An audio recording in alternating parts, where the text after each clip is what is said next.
We have The Age of Discovery Season 4 in Legend of Mushroom. Good morning everyone, today we are going to talk about that content quickly because we are on day number 2 when I'm recording the video, so we don't have the PvP open yet, but we have many things, so we know the basics, right? So let's get into it. First of all, let's open the minimap. You still have 4 different servers fighting for some merit points. This is still what you are getting. Merit points, you have the rankings here with the personal rewards based on your own personal merit, and you get a crazy amount of rewards depending on where you are in the top ranking here. You have the server ranking with the 4 different servers, and the server rewards are pretty meh in my opinion.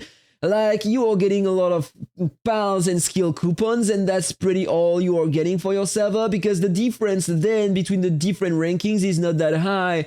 So why should people focus on the victory just for the fun or the personal rankings? I am not sure about it. Whatever, let me know what you think about that in the comment below, guys.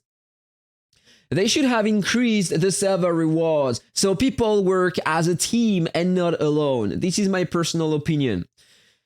Alright, so guys, let's open the minimap. So you still have the 4 different servers, and now the map is not as opened as before. It's a bit shorter, and you have corridors everywhere with different spots to capture if you want to get through an area. For example, if I zoom out, at the moment, we are at the bottom. Yeah, you know what? I'm gonna zoom in a bit more.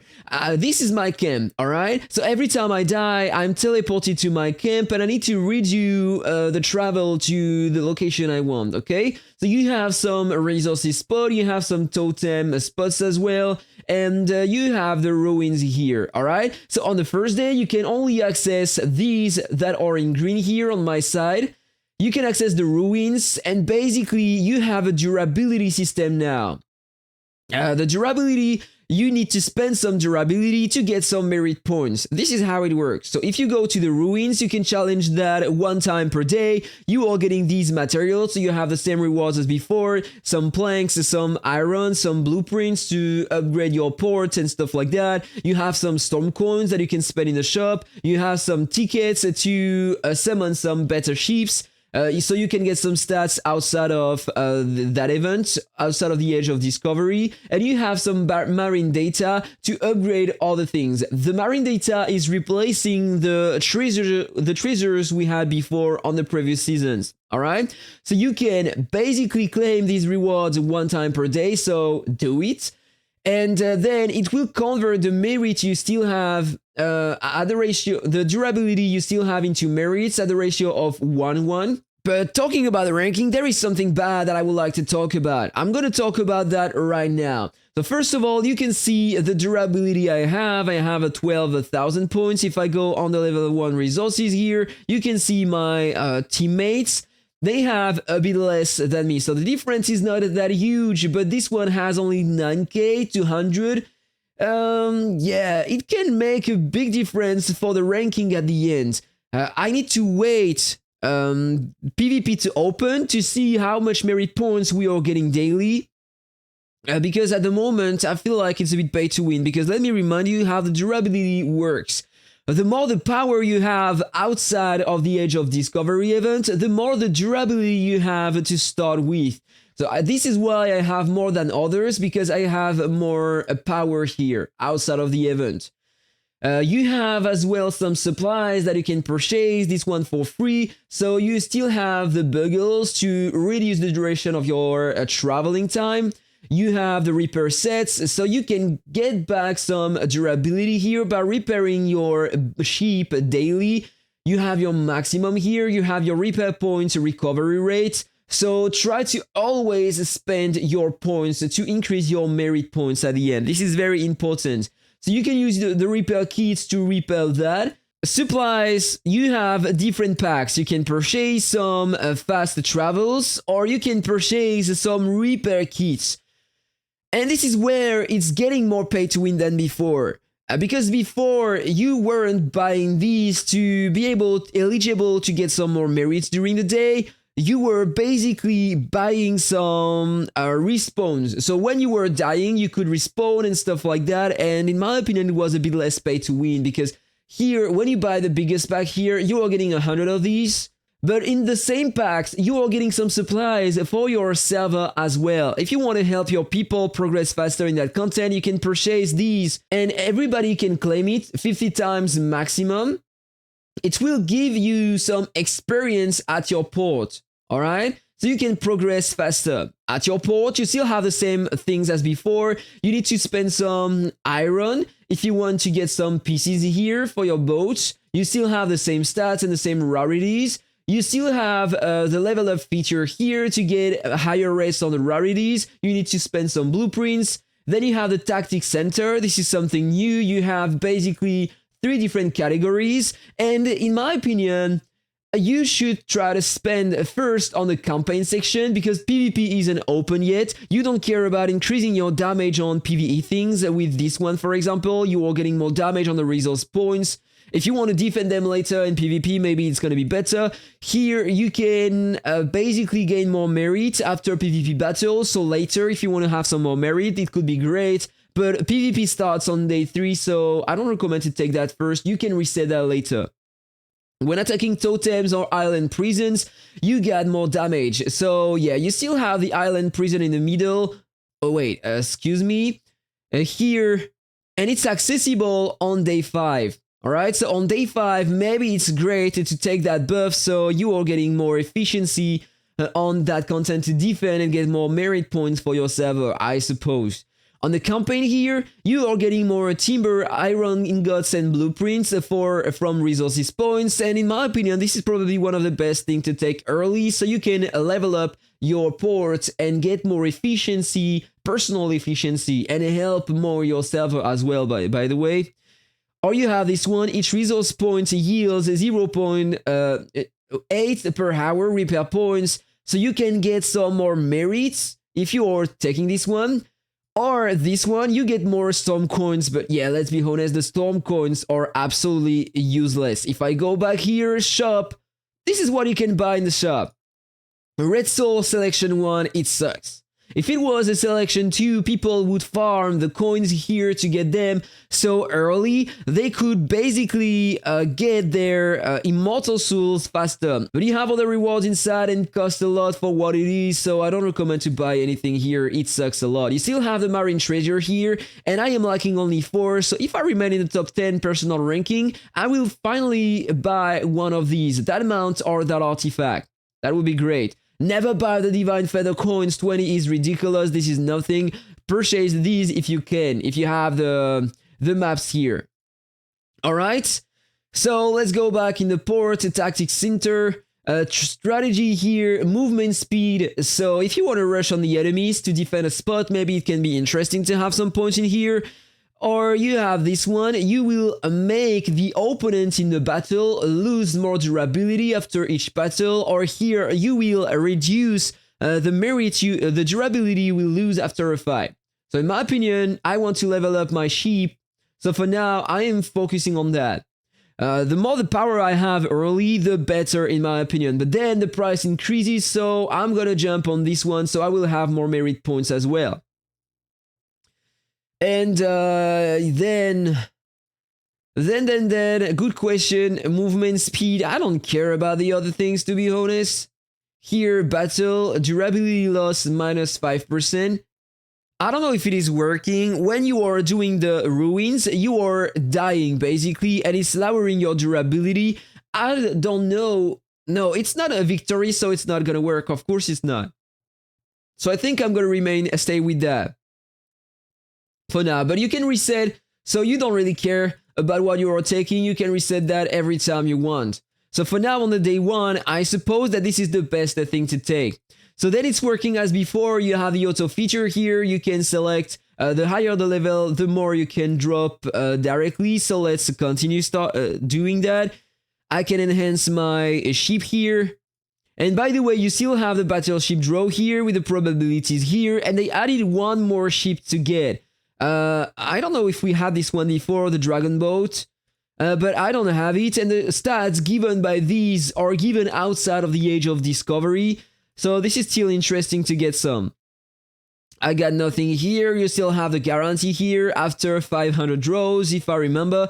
And once you own every single boat, you are starting to get some remnants that you can spend in that shop to buy a few more rewards, but I don't know if it already happened to someone. You need to spend a crazy amount if you want to do that. So here, when you go here, you can buy some more if you want to have more stats inside and outside the event, so then you do whatever you want. Here, I'm getting, this is worse than what I had before. Let's salvage that. Let's take this one. And by the way, you still have the Maritime Academy here. You have some conchies that you can spend in here to get more base stats, HP, attack, and defense. You have your captain stat here and power, so you can check everything. Think that we still have the same reduction as before. If I check my crit damage, normally I have more than 10,000. Here I have 8,200. And for my counter damage, normally I have 60,000. It is reduced by half, alright? And same for the regeneration. Generally, the tanky builds work are less efficient in that content, in the Age of Discovery, because the stats are halved, so your regen is not working well in that content. And finally, you have your crew members. You can select a few pals and skills only. So yeah, for now I'm using a Warbringer. This is the first time I'm using a Warbringer in that content, but since we don't need to have scores in PvE in that content, I don't care about using the Plume Monarch anymore. I am using my main PvP class, which is the Warbringer at the moment. Okay, and finally, last thing, you have some tasks here to complete. Do that daily to get more materials. This is very important. If you are missing some, then you will miss some, lose some efficiency on the long term. You have the targets. Basically, every day something is gonna open, and you need to capture the different spots to get the quest here, to complete the quest and get some rewards. For example, here on day 2, we need to occupy 8 resources spot level 2, alright? And finally, you have the bounties working the same as before. You have some max limitation on the merit you can obtain through the bounties. Basically, if you have a 5 kill streak on an enemy, this is only PvP. If you are the first one to get a kill streak, then you are the top one, getting more storm coins than the others. Normally, you are getting some merit points as well. Not anymore, you are getting only some storm coins now. Alright, this is weird. Before we were getting some merit points, and here we are getting only some storm coins, whatever. So I suppose that you still have 10 minutes per kill, and that it's reset every time you are killing someone else. Whatever. Every time you are gonna kill someone with a bounty, you will get some storm coins as well. And it's counted in the max limitation here.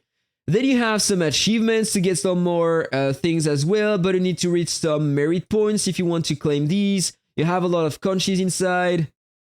And if you have any question about the content, you have the Maritime Handbook. So the resources spots, you are getting some timber, iron ingots, blueprints, and storm. The higher the level, the more resources you get. The ruins, you can get some daily rewards one time only, and you can convert your remaining durability into merit points at a ratio of 1:1. Then you have the totems. During the occupation, the timber, iron ingots, blueprints, and storm coins, you are getting plus 35 per minute, so it's less efficient than the level 3 resources spots. But also, occupy totems within the home zone to increase the city defense durability of all occupied buildings. There are 2 totems in the home zone, each providing 1,000 durability. So people in the zone, I suppose, are getting more durability. I am not sure about it. The Island Prison, the first faction to occupy the Island Prison for 10 minutes wins the first occupation reward, so it hasn't changed, same as before. Occupy to obtain server merits to raise the server's ranking. So this is going to be the main goal of the season, as always. Then you have your action rules, ship durability rules, the one status, and the durability apparently it's in the calculation, so maybe the more the power you have inside, the more the durability you have, and so the more the stats you have as well. The combat rules, let's see if you have some durability inside of the calculus. Ship durability cost. A winner's durability loss equal to defeated ship's durability loss multiplied by HP loss percentage. I need to check that a bit deeper. Battle rules. In combat, hero HP, in combat ship multiplied by 1 multiplied by out of combat base HP. So no, apparently the durability and your power isn't counted in here in the calculations for the battle, so why not? So you have the debuffs here. If you kill a lot of people, then you will have almost no stat anymore. So this is why even the smallest players can have an impact to defend the prison and the other spots. So you can nerf people. Of course, you will die, you won't kill them, but you will nerf them, and other strongest people can join and defeat them later if they didn't have enough power before. So you have all the rules here, and you have the merit rule as well. Alright, so basically this is how it works. So on the first days, concentrate on the ruins. This is what I'm gonna do. My durability is full, and when you challenge that, you can challenge it multiple times to get some merit points, and then you have some debuffs here for your merit points. You have the auto attack feature, so you can start sailing, and your character... Okay, the content is not open yet, so unfortunately I can't do that now. Whatever. So generally, you are starting from here, you are getting there, and you are attacking the ruins. After one attempt, your character is dying and is getting back to the camp here. Then you need to come back to the ruins, but if you checked the auto attack feature, then your character is going to do that repeatedly until you are out of durability here. So this is how you are getting some merit points outside of PvP. And you have the port supply here, so you can, when people are buying things, you can basically get some more experience here for your port. Alright? So guys, that was all I had to say on today's video. Have a nice day, enjoy the game, and see you on the next one. Take care, bye bye.